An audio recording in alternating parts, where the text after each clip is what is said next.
Once upon a time, there was a little girl who lived in a village near the forest. Whenever she went out, the little girl wore a red riding cloak.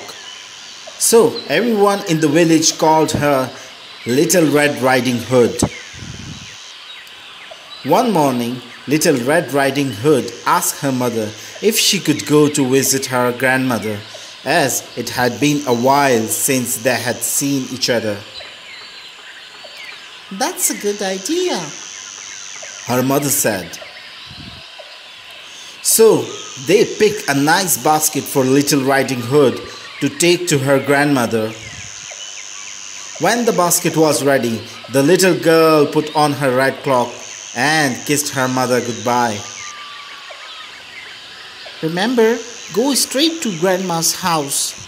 Don't dawdle along the way, and please don't talk to strangers. The woods are dangerous. Don't worry, Mommy. I'll be careful. But when Little Red Riding Hood noticed some lovely flowers in the woods, she forgot her promise to her mother. She picked a few, watched the butterfly flit about for a while, listened to the frog croaking, and then picked a few more. Little Red Riding Hood was enjoying the warm summer day so much that she didn't notice a dark shadow approaching out of the forest behind her. Suddenly, the wolf appeared beside her. "What are you doing out there, little girl?" the wolf asked in a voice as friendly as he could muster. I'm on my way to see my grandma who lived through the forest near the brook, Little Red Riding Hood replied. Then she realized how late she was and quickly excused herself, rushing down the path to her grandma's house. The wolf in the meantime took a shortcut. The wolf, a little out of breath from running, arrived at grandma's and knocked lightly at the door. Oh, thank goodness, dear. Come in, come in. I was worried sick that something had happened to you in the forest, said Grandma, thinking that the knock was her granddaughter. The wolf let himself in. Poor Granny did not have time to say another word before the wolf gobbled her up. The wolf let out a satisfied burp and then poked through Granny's wardrobe to find a nightgown that he liked. He added a frilly sleeping cap and for good measure dubbed some of the Granny's perfume behind his pointy ears. A few minutes later, Red Riding Hood knocked on the door. The wolf jumped into bed and pulled the covers over his nose. Who is it? he called in a cracky voice. It's me, Little Red Riding Hood. Oh, how lovely. Do come in, my dear. When Little Red Riding Hood entered the little cottage, she could scarcely recognize the grandmother.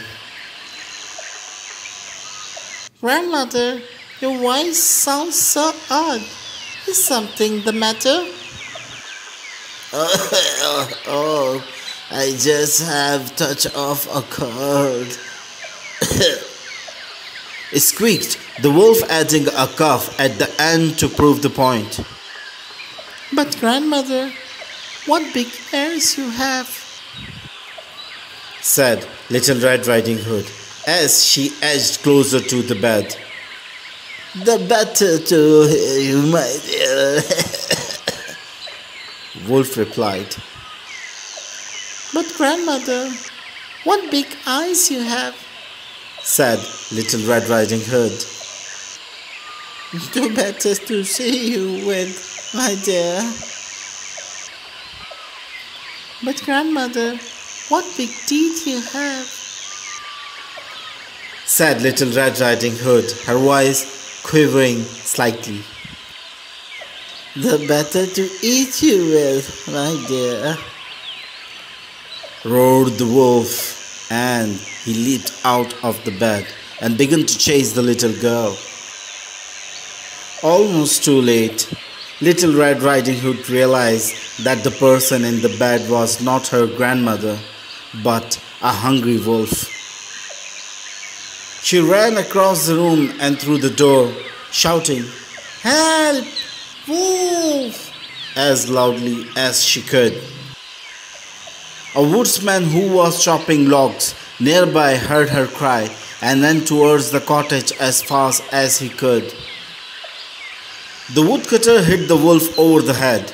The wolf opened his mouth wide and shouted, and Granny jumped out.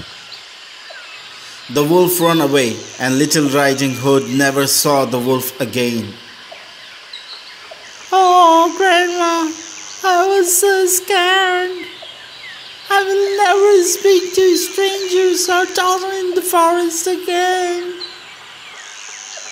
There, child, you have learned an important lesson.